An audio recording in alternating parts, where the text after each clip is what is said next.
They're there because they want to win. And that's what people remember. And it was just such a beautiful thing for the season. If GW football had a program right now, Three very strange words: offensive line. Less hits, less earned runs, less runs.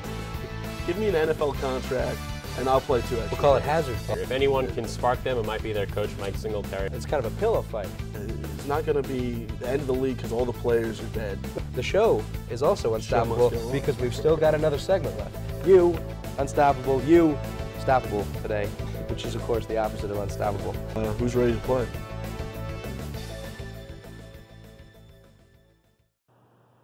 Good morning, good afternoon, good middle of the night. This is Unstoppable, coming to you not from the SMPA studio, but instead the Charles E. Smith Center, home of GW Athletics. Big thanks to the GW Athletics Department for letting us come in, but we're happy to be here with you, here with Unstoppable regulars Austin and Andrew, and we are ready to talk GW basketball, NCAA basketball, look at the rest of the season. First of all, there's been a lot of things to take away from the GW basketball season. What do you think is the biggest positive takeaway? Austin? I think the development of Dwayne Smith has been huge for this team. You saw against Temple, he really stepped up. He's become the second scorer on the team, and it's great for Hobbs to have that option, especially when Chroma comes back. You have a nice recruiting class coming in. It's really going to be a great thing with Taylor next year to look forward to. In addition to Mikic, who, you know, we haven't had a shooter like that in years, a guy that teams have to play their defense around, and I really like where GW's going. He absolutely torched the zone from he's the perfect guy against zones. You're going to see zones a ton, and when Chroma comes back, when we have Caps or Copes, it's going to be great. You're going to see him hitting tons of threes. Bringing in former Nats closer Matt Capps in the recruiting class. Dwayne Smith, he's a good player, and I like how he's developing. But he was at this level last year. You know, he's getting more time, putting up the points. We did see at the end of last year, and he was a scoring threat from this team. But I like the run we're on right now. Really, Tony Taylor is taking control of this team. We've won 4 out of 5, and this is a very good stretch because remember last year they lost 4 straight going out of the season, and that does not set up your confidence for the next year. I think 5 straight actually with CBI included. So I like where they're putting themselves in seeding position for the tournament, giving themselves every advantage to mentally. Yeah, listen, they're winning road games. I think is the other key. I hear what you're saying. We're having a very nice stretch right now, but if you want to take actual things away from this season, you got to look at the players. Tony Taylor's playing 33 minutes a game this season. He seems to be getting tired towards the end. It's the other players that are stepping up now. That's the thing that Hobbs likes to see. Yeah, but Dwayne he has been stepping up all year besides the beginning coming off a concussion. If you're going to talk about players, I would say the biggest improvement right now would be Jabari's play. Coming off injuries every single year, putting up averaging 3 blocks a game. He had, 16 blocks the last 4 games, I think. And he's just been a huge defense has been what is happening right now that's making us win, and he's been a huge improvement. I see what you're saying, but I think our offense still needs to improve, and it starts around players that can develop their own shots. Yeah, but our offense is improving off our defense. Our defense is creating those turnover point chances for us, is really improving how we play offensively because, you know, we don't have that many scoring threats. Okay. On the similar idea, biggest disappointment of this season? Biggest disappointment, I think Katuka coming in. You know, he showed a little more offense. He has showed a little bit more offense, but his best time at GW has been the end of last year when he went on a run, a few double-doubles, and just looked great into what he was supposed to be. What they all hyped him up. Yeah. This past summer, he went out to Oklahoma to development camp. He's supposed to get better. There's hype coming in, and he's not helping his team down the stretch. He has a few points the last 2 games. Just doesn't look there defensively, and I think he's not helping the team. What you really got to look at is what we have done this year, which was great, was winning the games that we should have against non-conference opponents. We beat Oregon State, which was, you know, a huge development in the process of GW basketball. But I'm saying, well, listen, exactly. The biggest disappointment was also still losing the games that we should have won. Hampton, UNC Wilmington, Navy.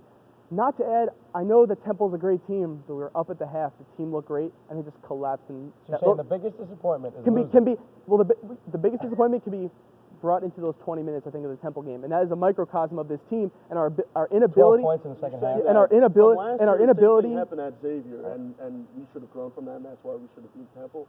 You know, that's a good point, but still, the team, the loss at the beginning of the season, we got to look at. They lost Chroma. The team was just just didn't look like Hobbs knew what he was doing. And I then think they went the to team stretch. has shown a little bit more color this season when it comes down to the end of the, they show more heart, more drive. Like they're winning, I think they're it's closing also out more. because How than they disappoint- Hobbs is listen. more familiar with A10 opponents. When you left the Smith Center, when they played Temple, was that not one of the more disheartening losses we've had Was. here in a while? Because everybody came out. It was a huge day. All right. And Well, I think you're right that was disappointing, but I think the bigger thing you're looking at is that the positive takeaway of the run we're on right now. I think that's a really cool thing to say because it's unprecedented in terms of the post NCAA era of GW basketball. It hasn't happened since any of us have been here. I think that's a great point and the biggest positive takeaway. 1-0 lead for Andrew to get us started here on Unstoppable. Next, looking ahead to the Dayton game, the final game for GW seniors until the final regular season game because we've got another game coming up. What's your prediction for how that game's going to go down? I think we can take it. I think we can take Dayton. They're coming off 2 losses. They're coming off this huge win at URI, playing a lot better. 15 A10 right now. We're playing better on the road than we are at home, though. Yeah, but I really think that coming back to this crowd, the seniors are going to be pumped up. It's just you look at what's going on, and we have every advantage coming to this game. We're winning right now. It's senior day. We're coming home. Last game of the year, they're losing. They just got destroyed by St. Louis, who is not a good. Who we handled, yeah.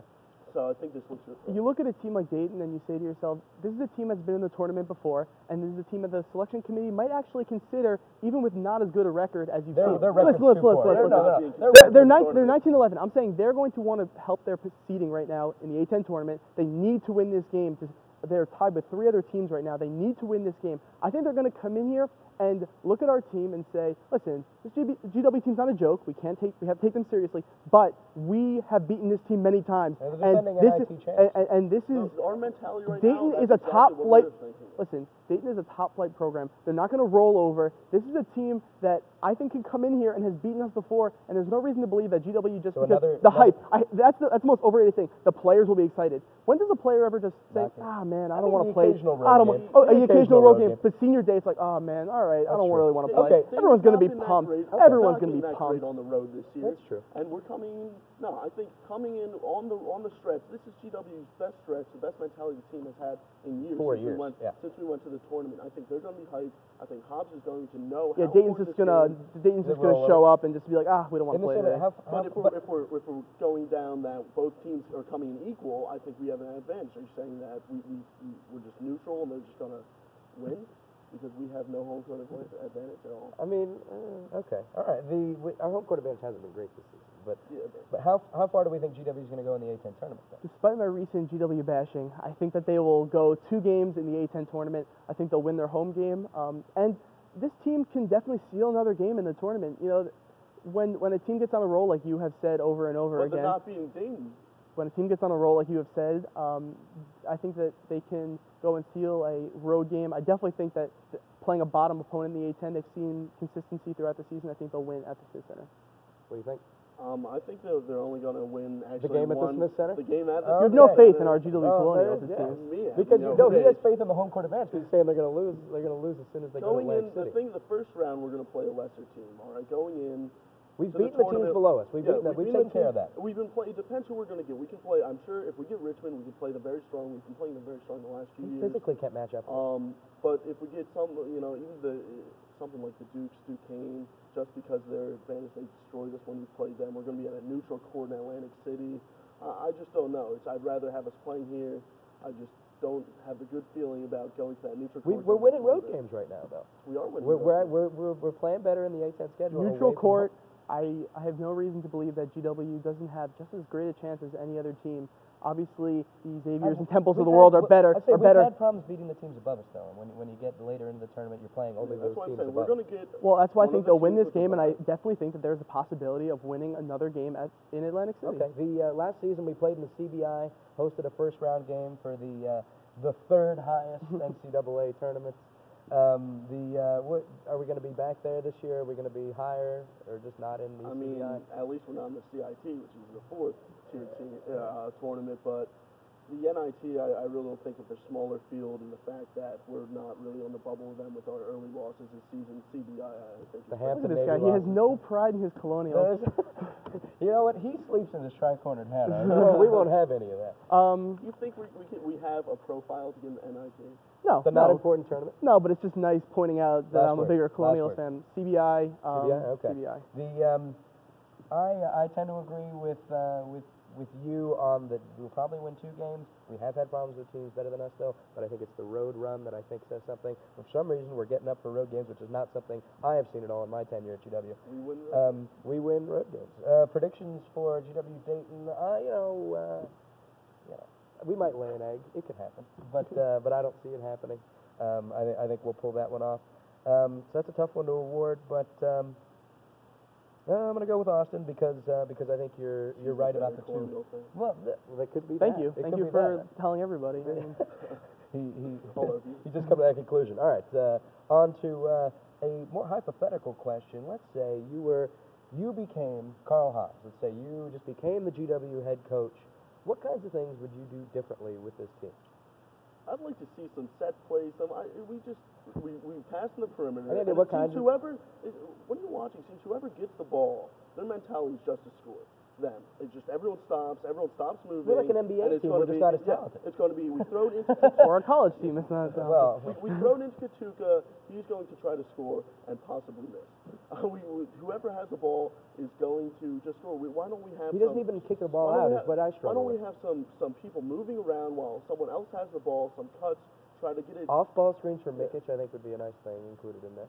Yeah, well, Listen, I mean, setting up screens, that's one thing we do. On ball. Well, I don't think that we're gonna, make it like a Ray Allen type offense for Mikic and just have him run through 4 screens and hopefully gets that'd be open. great. But I think that when I watched him against Temple, I really like the soft press. I think that it's a really good defensive strategy. You get a lot of turnovers.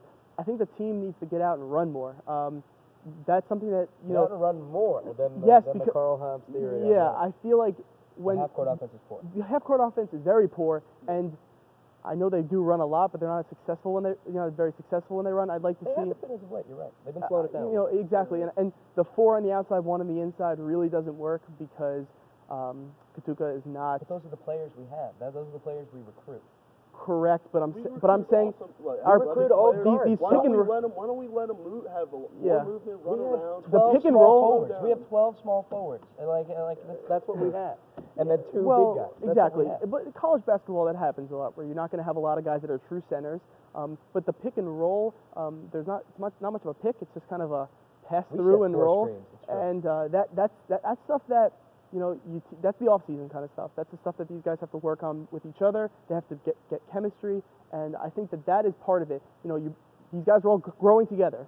You're going to have freshmen come in, and hopefully Copes could be a super freshman. But Chroma, once he gets back on that floor with Taylor and Pelham, you're going to see a lot of chemistry develop. I think that it has to be a real motion offense. Bring someone in that could teach it.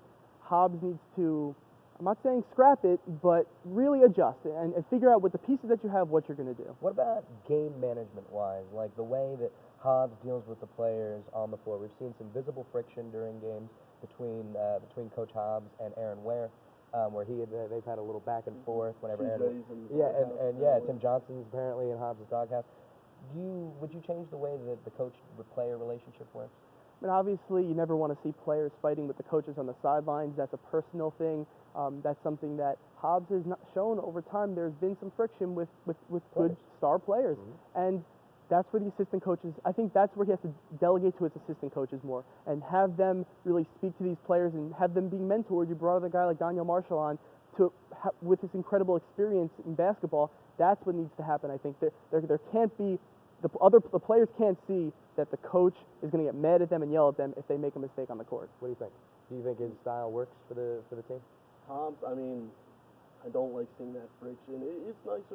What though this run has done? When we came into the Temple game, I come here beforehand, pretty early, set up things, Colonial Army, and all the guys were having fun in warm-ups, just looked refreshed, looked excited about this. I think that's a good mentality. Well, Chipotle got the fans out early. Yeah. I think that's a good mentality that they had. And hopefully Hobbs is going, game and helping them, And I don't think rumors. Inspired by a coach yelling at you like that? I mean, everyone's different, but Yeah, I think how does Frank Warren do that? I think he scares people, I do but think that he is crazy.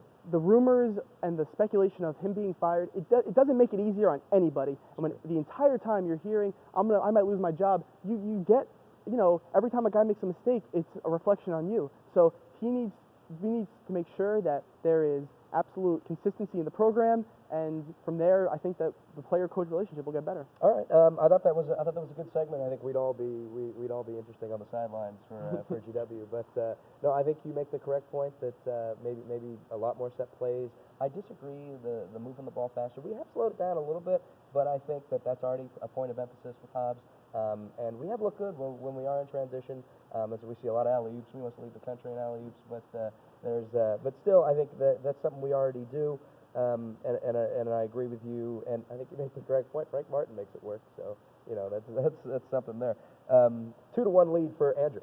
On to talking about the Smith Center, this lovely new facility that we're in. Well, new-ish. The favorite part of the Smith Center renovations.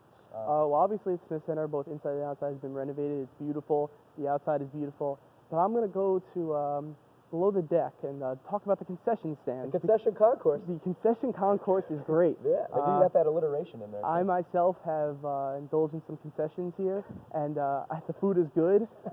And you can't undersell the J Street money. The J Street money makes it all worthwhile. That makes it all worthwhile. What do you think? It's a nice I mean, it is. That was a great idea. Who came up with that idea? That was a winner. I like the Colonials Club too. I wish I could go in.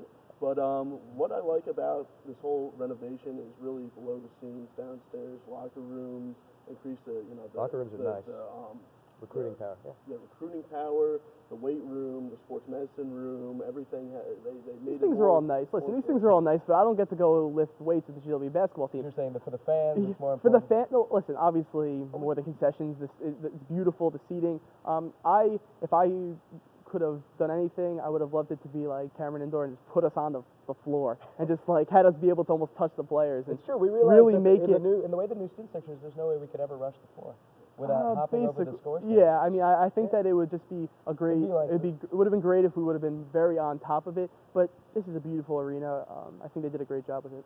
I think though the downstairs more. I know it's good for the image outside and to make the fans enjoy the game. Yep. But if you don't have a team so you're saying that's more important for the team. The team's not going to come out. I don't know. I think that at GW you don't know that the fans are not going to come out. When someone comes to see this school, are they going to bring them down into the fans? Just stop. It's true. Well, doesn't matter how good the concession concourse is and how much J Street money people have. You don't really come in here and see the arena. You see it from Andrew, I can lift weights until I'm 400 pounds of muscle, but I can't put the ball in the hoop. It doesn't make a difference. I guess I'm not talking about you. I'm talking about recruits. Okay. Let's see, there's, every school has its own traditions and things that the student body does, especially college sports, the more like soccer hooligans and fans, What kinds of traditions, or what's your favorite tradition that GW fans do? My favorite tradition, I have to go with the Laffy Taffy GW. We were really short on traditions here at GW. It's one of the major problems, but that actually developed out of a high point of our program. When we beat Charlotte, when everyone rushed the court and the guys stood on the scoring table, it played, everyone was yelling G-Dub the whole time. So it's kind of an aspect of our history that's important to us. So I'd have to say that is true. I'm glad, even though the song is gone, we still do it. The song is not a song really anymore. I would have to agree. I think that's definitely up there. Obviously pulling keys out at the end when we're winning, and it always goes so badly. Yeah, I mean, right? It's like a. God bless the band. They're about the only people that still do that and do it correctly. Right. I think that's against Navy. We did warm up the ship. I think that was. I liked the Harvard warm up the yacht. That was a good one. What did we do? Freshman year. It was a long time ago. And we felt very smart doing it. Yeah, I think that Laffy Taffy obviously is. Any ideas for new traditions? New things we could do? Rushing the court when we win against ranked teams. But we never played ranked. Is really we'd have to borrow them from everywhere else. It's true, like the newspaper ripping confetti. Like everybody seems to. Big heads. We need big heads. We got to hold up the big heads. You need something to happen to start a new tradition. Listen, and I remember a moment like the 2006 moment. I remember at Duke a couple 5-6 years ago. There was a guy that went in just a swimsuit, and Coach K had to tell him to stop. Like, you need someone crazy like that to do something crazy. We need somebody to do the John Wall. We need a John Wall. We need like a Brian Bynes where he comes out and does a dance on Colonial Invasion, and then we all do it, and there's a rap song. Absolutely. You win with the J Street money argument. I'm sold. If I was a freshman, I would eat only at the concession concourse in the Smith Center during basketball games. That'll set up a fifth decisive segment here on Unstoppable for this week from the Smith Center. Which A10 team do we think will make it farthest in the NCAA tournament? I think it's Temple, and I think it's because of Lavoy Allen. I was extremely impressed with the way that he played, grabbing 16 rebounds. By himself, despite all the injuries, he really showed that he could take over a game and hit the big three like he did the dagger toss. You know, you have a guy like that that could step out and hit that shot.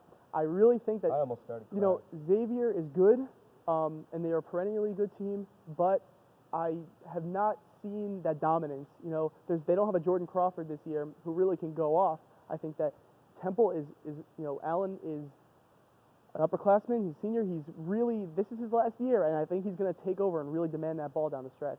Is there a third team, or is it Xavier? It's Xavier, and I completely disagree. You say Xavier doesn't have a player with Tu Holloway, a 20-plus point scorer who is nationally recognized right now. You know, as a great player, he's going to be the player of the year in the conference. And he's taken over from Jordan Crawford. He's that role player. They also have some good backup scorers, and they have a good center and freeze. Temple with their injuries right now, you got their starting center Eric out, and then also Scooty Randall's been hurt day to day. I don't think they have. He's really important. They need that There's and other scorers. There's a reason that they have the same record, and the nation has ranked Temple and not Xavier. Xavier was ranked earlier. Temple's not ranked right now. Temple beat Xavier. Backwards. Xavier beat beat Temple. Temple beat Xavier. Xavier beat Temple and are the best team in the A10 right now. Oh, you heard it here. Right here I'm on Unstoppable. I'm Best sorry, but I team. can't just agree with the way Temple has played in the tournament the last few years, and Xavier has played. I just think Max. So you're going with because Xavier's proven they've done it before. They've Temple been there always before. plays well in the A10 tournament. Then, We're talking about NCAA tournament. NCAA tournament. Yeah, I mean I think that's a good call. Who's going to win the Big East tournament, though? The Big East, the premier conference in college basketball at the moment. They might get 7 teams into the NCAA tournament. Who's going to win that conference? I mean, it would be easy to say with all the hype around St. John's that they're going to win it because they play well in Madison Square Garden. But the Big East tournament is a whole other ball game. It's not really a home game. It's anybody can come watch, and teams from all over really. You know New York will show up for that. Okay, but I think that Syracuse has always played well. They need to play well because they've fluctuated so much. They almost fell out of the top 25. Boeheim knows that this team needs this confidence boost right now, and I think they will play like they always have extremely well in the tournament. Pitt's very strong. You know, you have your Georgetowns, you have your Notre Dame. Don't forget about Notre Dame, but I think Syracuse is really going to step up their game in the Garden. So, well, Syracuse is also very upset they missed out on the Carmelo sweepstakes, and they went to the Knicks instead. They have their own mellow. It's true. I like that dark horse St. John's, even though you know they just came out of nowhere this year. I mean, for Steve Lavin, there were higher expectations. There were higher expectations. They're all but there seniors. were not It's expectations an old for them team, to. but they have a great recruiting class into next year. They were not expected to take down 5 top ranked teams. Having being from New York, I think is going to help them this tournament. It just seems like Come on. I don't know. That's such a playing that card. I'm He's just playing that card. ridiculous. I'm just throwing out a limb, but something just seems magic about this year with them. I don't know, and I To think win the that- Big East tournament. I think You're saying they're going to beat. You say they're going to beat. They've showed up for the best teams. I think yes. But then they lay an egg against Seton Hall, and then they lay the occasional egg, but when Come on, you can't. They've all lost against. There's all Providence. Yeah, Seton Big Hall East have is all- teams yeah. have all been giant killers. Yep. But I think anyone could win this. It's almost like that's why it's the segment. Yeah, well, there we go. Good job, Andrew. How the Big East is just St. John's. I just got a feeling. The way they performed this year at Madison Square Garden, the way they're going to be pumped up. A lot of seniors on the team. They have 9 seniors. Yeah, I it's an think old team. this is a big year for them. I think Lavin is going to tell. You don't tell your players to relax, but at the same time, this team's going to be in the tournament. They're going to be a good seed, and you can't kill yourself in the tournament. And that's what happens. These guys, when they make it to the finals, and they have to play 3-4 straight games, tough competition. That is a bad idea for St. John's, I think, to really put it on the line. There are other teams that need this push more than St. John's. So I think that Lavin, who is an experienced coach at UCLA, knows that he needs to pull the reins back a little bit on some of these guys that, when you lose to a team like Seton Hall, you see that sometimes you're only going for the big games. Okay. The nature of their young guys, though, I think pulling the reins back, I think they're going to want to play. I was going to say, no, I think that's true. I think you make the correct points on the the A10 side of things with the injury-prone nature of Temple at the moment. Xavier's experience, I think you correctly addressed the point of you need that big player, and the Temple has the boy Allen, but two Holloway is incredibly important as well as their big man. As far as who's going to win the Big East tournament, I'd say it's probably more likely that you get someone like Syracuse, but they've been really unpredictable. And yes, St. John's has laid a couple eggs and has been not that great on the road, but they're playing at their home facility. They're going to be playing against good teams, and that's something they've done well all season. I wouldn't put my money on it, but I think that's a good argument. Wait, we're not betting? We're not betting on it? No, I thought we were. But I don't trust Syracuse just because you mentioned it yourself. They've been so up and down. I don't see them going up headed into that tournament. That gives Andrew a 3-2 win on this special edition of Unstoppable, coming to you from the Charles E. Smith Center. Congratulations for this very special win. The fans are going to rush the court as soon as we're done here and celebrate. If only they could, but they can't. Rapid fire to wrap up this edition of Unstoppable. Who's your favorite GW basketball player from your entire tenure? Could be someone who graduated already. Who's your favorite player? Rob Diggs. The Diggs? He just made highlight plays. His dunks. I remember seeing his #1 play on SportsCenter. I'm going to go with Chroma. I'll tell you why real quick. So on Chroma, Wow. now I had a little interaction where he said, "Are you the guy that talks about us on TV?" So I would have to say that Chroma watches Unstoppable. So I would have to say that really gave me a good impression of the kid. That he's smart. Well. He watches good television. So You're making me regret not letting him win. Now that was excellent. Tim Johnson apparently is in the doghouse with Coach Hobbs. Are we really missing him? Should he be playing more minutes? I really have no idea what is going on with him or with the Hobbs relationship. Yeah. I guess the minutes the last few times he's come in, he's been he kind of been a little energy, but then he doesn't play the rest of the game. At the beginning of the season, he didn't play at all. yeah, he's averaging under know. 10 minutes a game. Yeah. It's a little different in college and the pros because there's so many guys. Everyone could play. The talent levels are Lower. like this. Some guys get hot, and when someone gets hot, someone has to sit, and it could be So we're not really a multitude missing. of things. All right. And GW will have a new athletic director next year with Jack Evans stepping down after 17 years. What's the biggest change we expect from the new AD? Just consistent recruiting.